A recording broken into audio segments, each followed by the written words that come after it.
Hello everybody, I'm Matthew Kesse. I'm a practical mystic, which means I spend a lot of time out in nature, making deep nature connections. And I'm here to tell you that a nature connection, which you might also consider a meditation or a contemplation, doesn't have to be hard, doesn't have to take a long time. Really, it just involves opening up yourself to the natural world in ways that make sense for you in your life. It's not always easy to just say, brain, turn off. It's hard to do. And what a nature connection does is it gives your brain something to participate in this activity that can be fun, it can be simple, and it can be very, very rewarding.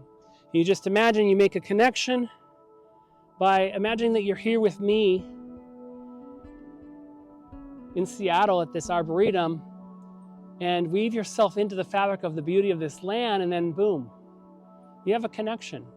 That connection could be 2 minutes, 5 minutes, it could be 3 hours. It's really about feeling that you're part of it. It's a sense of belonging to wherever you are. So I invite you to join me by imagining your roots are in the soil here, Seattle, at the Washington Park Arboretum, and that you're weaving yourself into the fabric of the plants and the flowers that you see here, in whatever way makes sense for you.